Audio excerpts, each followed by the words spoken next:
உங்களுக்கு வந்து இந்த கிரஷ் அப்படின்ற அந்த விஷயம் இருக்கு பாத்தீங்களா? அந்த கிரஷ் வந்து இப்போன்றதை தாண்டி இந்த மெடிக்கல் அதாவது மெடிசன் படிச்சுட்டு இருக்கும் பொழுது ஆமாங்க. டீச்சரை பார்த்து எதனா ஒரு கிரஷ் அத வேற ஏங்க ஞாபகப்படுத்துறீங்க? மனசெல்லாம் ரணமா இருக்கு. எதனா ஹார்ட் பீட்டை தாண்டி ஹார்ட் பிரேக் அதெல்லாம் ஹார்ட் இருக்கும். Breaks is plural form. ஆமாங்க. என்ன ரொம்ப கொடூரமா இருக்கும். அதெல்லாம் நான் வந்து எப்படி சொல்ல, யாரெல்லாம் வந்துட்டு ஓகே இவங்க நல்லா இருக்காங்கல்ல அப்படின்னு ஒண்ணு அவங்களுக்கு கல்யாணம் ஆயிருக்கும், இல்ல அவங்க கமிட்டடா இருப்பாங்க, இல்ல அந்த பையனுக்கு நான் லவ்லயே இன்ட்ரெஸ்ட் இல்ல நான் சன்னியாசம் போறேன்னு சொல்லி போயிடுவான். இப்படிதாங்க இருந்திருக்கு எனக்கு. ஸ்கூல் டைம்ல எனி கிரஷஸ்?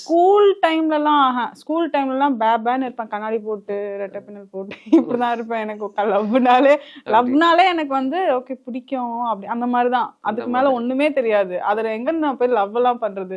காலேஜ் வரும்போதுதான் கொஞ்சம் கொஞ்சம் அப்படியே ஐயோ அந்த மாதிரி ஏதாவது பண்ணிக்கிட்டு எல்லாருக்கிட்டையும் இப்படி லவ் பண்றாங்களா, சுத்தி எல்லாரும் லவ் பண்ணுவாங்க, நான் மட்டும் சிங்கிளா இருப்பேன். எப்படி இருக்கும்? நான் ட்ரை பண்றோம் போல. நிஜமாங்க, சுத்தி எல்லாம் கமிட்டடா இருப்பாங்க. பக்கத்துல ஒருத்தன் இருப்பான், ஓகே நல்லா இருக்கான், இவங்க 2 பேரும் கமிட் ஆயிடுவாங்க.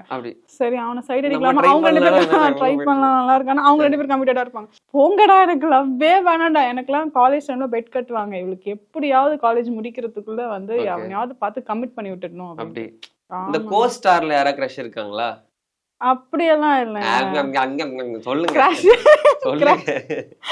இல்ல கிரஷ் அப்படிலாம் இல்ல. பர்சனா பார்த்தா எல்லாம் ஒரு சில பேரை பிடிக்கும்ல. அந்த அப்புறமா சொல்றீங்களா ஷூட் பண்ணி? அப்புறமா அப்படி இருக்கு. அப்படிலாம் இல்லங்க, சும்மா வேற. அப்படிலாம் இல்ல. எதனா ஒரு அப்பலாம் இல்ல. எதனா சரி நம்ம சேஃபா போயிருவோம். ஹீரோஸ்ல யாராச்சும் இருக்கும்ல, விஜயோ தனுஷோ அஜித்தோ சூர்யாவோ அந்த மாதிரி யாரா இருந்தா சொல்லுங்க. ஓ அப்படி இல்லங்க, நான் இப்படியேதான் வந்தேன், நீங்க வரலன்றதால இப்படி போயிட்டு வந்து. ஆமா இல்ல, ஹீரோஸ் வந்துட்டு ஒரு ரெஸ்பெக்ட் அந்த மாதிரி. கிரஷ் இல்லையே, நான் கேட்ட கேள்விக்கு இது பதில் இல்லையே. இல்ல கிரஷ்னா வந்து எனக்கு துல்கர்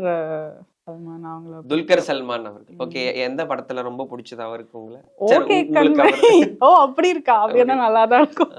சொல்றேன், நம்பர்லாம் இல்ல என்ன. சரி ஓகே, பலருக்கு பிடித்திருக்கு அப்படின்றதுனால துல்கர் சல்மான் ஓகே கண்மணில அந்த ஒரு ரிலேஷன்ஷிப்ல அப்படி ஜாலியா, அதுல இருந்தே எனக்கு பிடிக்கும். அவர் என்ன படம் பண்ணாலும் பிடிக்கும்.